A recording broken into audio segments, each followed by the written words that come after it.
Oke, Assalamualaikum warahmatullahi wabarakatuh. Perkenalkan, nama saya Zikir Adam Permadi dari Prodi S1 Pendidikan Bahasa Inggris semester 5. Di sini saya ingin membuat sebuah resume video untuk MK Introduction to Teaching English to Speaker Other Language atau TESOL. Pertemuan ke-6. Jadi, di sini saya akan membahas tentang PBL atau Project Based Learning. Metode ini merupakan pendekatan pembelajaran yang berfokus pada kegiatan proyek sebagai sarana untuk belajar. Berbeda dengan metode tradisional yang berpusat pada guru. Dalam Project Based Learning, siswa dapat menjadi pusat dari proses belajar. Mereka belajar secara aktif melalui pengalaman nyata yang relevan dengan kehidupan mereka.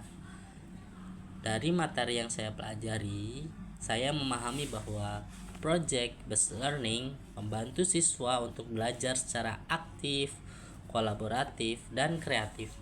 Siswa tidak hanya mendengarkan penjelasan guru, tetapi juga melakukan kegiatan langsung.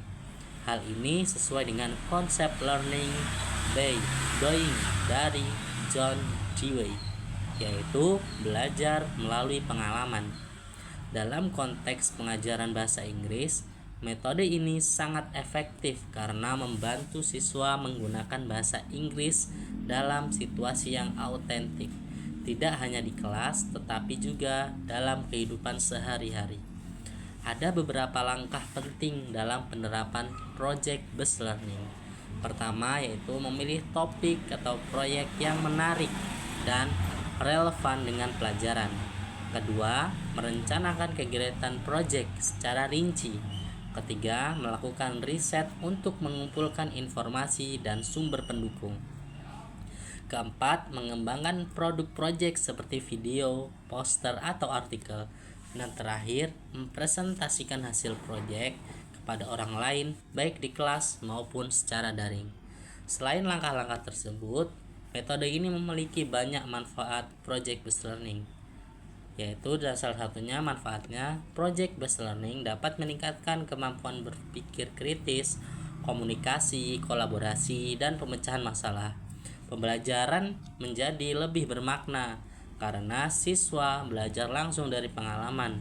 Berdasarkan teori learning piramid, siswa yang belajar dengan melakukan kegiatan langsung dapat memahami hingga 90% dari materi dibandingkan hanya membaca atau mendengarkan penjelasan.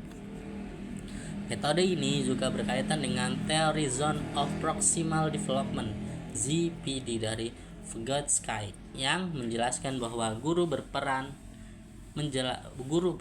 sebagai fasilitator.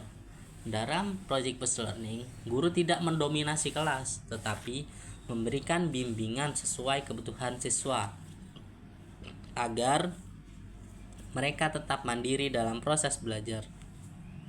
Sebagai tambahan, saya menemukan contoh proyek lain yang menarik, yaitu English for Daily Life Video Project. Dalam kegiatan ini, siswa membuat sebuah video berdurasi 3-5 menit yang menampilkan percakapan dalam bahasa Inggris pada situasi sehari-hari, seperti belajar, berbelanja, memesan makanan, atau memperkenalkan tempat wisata. Proyek ini mencakup tahapan memilih situasi, menulis dialog, berlatih, dan merekam video, lalu menampilkan hasilnya di kelas untuk mendapatkan umpan balik. Menurut saya, kegiatan seperti ini tidak hanya melatih kemampuan berbicara dalam bahasa Inggris, tetapi juga mengembangkan kreativitas, kerjasama, dan penggunaan teknologi. Sebagai kesimpulan, Project Based Learning adalah metode pembelajaran modern yang efektif dan menyenangkan.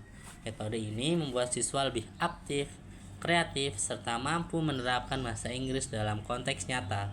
Sebagai calon guru, saya merasa penting untuk memahami dan mampu merancang proyek yang bermakna sesuai dengan kebutuhan dan minat siswa agar proses belajar menjadi lebih hidup dan bermanfaat.